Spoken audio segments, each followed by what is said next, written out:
Hi, it's Margaret and welcome back to my channel. Water cures are possibly one of the most crucial cures that you should be using in your home or office all year round. And it has been extremely, it has been a well-guarded secret in the Feng Shui community before. So now the remedy is now copied by a lot of people, although many still use them incorrectly and have questions on how to use it. So for this reason, I'm doing this video to clarify while an extremely powerful cure, if you use it incorrectly, can also have a very negative effect. So salt water cures can get to work straight away at tackling sickness, bad luck, and loss of money that can be attracted from the number 5 yellow and the number 2 illness flying stars. So I have personally used saltwater cures as an extra measure, safeguard, or insulation against negative energies of bad luck and sickness. In traditional feng shui, you do not have to put cures in every part of the home.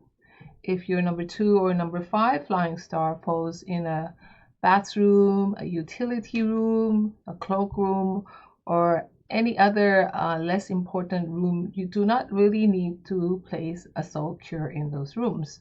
If it falls in a bedroom, an office, a lounge, or other rooms that you spend a lot of time in, you need to consider setting up a cure for these important rooms then.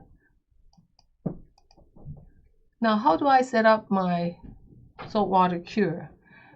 You need the following. And the first thing to do is to fill up a glass jar with normal table, coarse, or rock salt to about 3/4 full.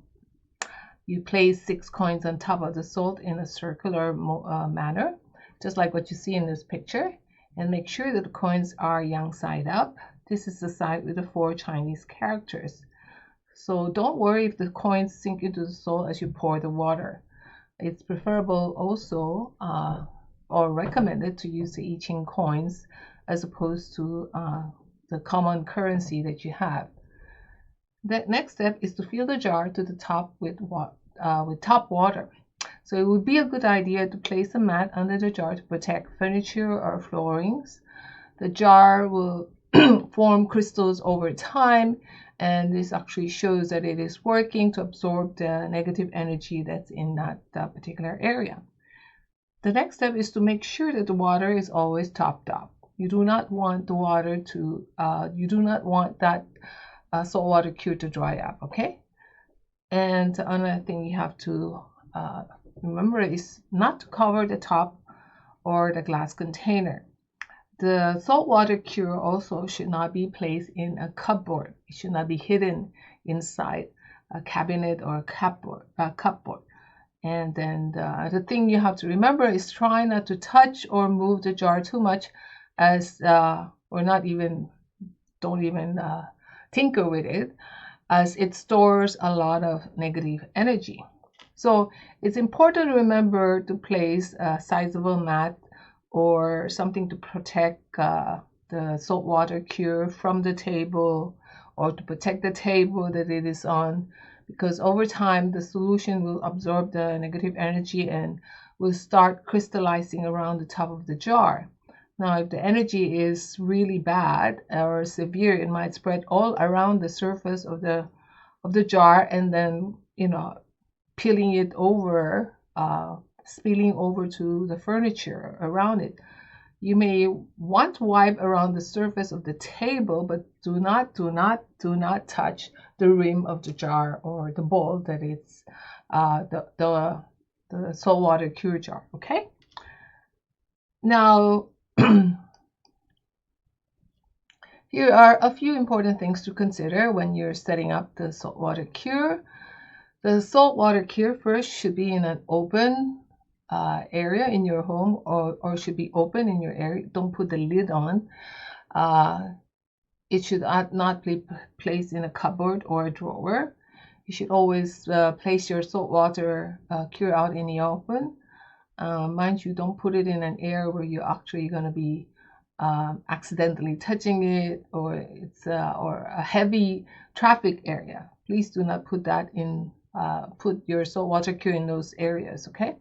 Now, during hot temperatures, you may find that your cure tends to dry up and the water starts to evaporate. So it is advisable to check it once in a while to carefully top up the water throughout the year. And the salt in the saltwater cure should be, how do you call this? Normal table salt, coarse salt, or rock salt if you wish. You can actually set up a saltwater cure at any time of the year, although it's preferable to do it at the start of the Chinese New Year. So how many times a year you need to change your saltwater cure depends on how quick the cure forms crystals, or how much negative energy it's absorbing. And when it also gets to a point where you can no longer manage it properly, when you're disposing a saltwater cure, you should also be careful and dispose it in probably in an old Tupperware or a container that doesn't leak, or in a thick bag that will not leak. And the best place to dispose of this cure is to place it in a sealed trash can or a bin. Now, do not try to reuse your coins or this glass jar or the saltwater cure, as there will be a large amount of negative energy stored in this, and this will of course just bring in the negative energy that you're trying to get rid of back into your home. So when setting a saltwater cure up, it's also preferable to use six Chinese I Ching coins and a glass jar instead of the local coins. There have been instances where the use of normal currency coins have not been as effective. So the I Ching coins should also be faced up with the 4 Chinese characters up, face up in the saltwater cure. Now we use the 6 Chinese I Ching coins, or we use 6 coins for saltwater cure, as 6 is a trigram for Qian, and this is a metal element. Qian is a metal element, which will of course weaken the negative energies of the earth element of the number 5 and the number 2 flying stars. Okay. Now, in part 2, I'll be coming up with part 2. I'll be answering some of the other questions, or frequently asked questions, that I haven't actually touched in this part 1. And, with regards to saltwater cures. So please subscribe to be notified when it's available. And I thank you for watching and hope to see you soon.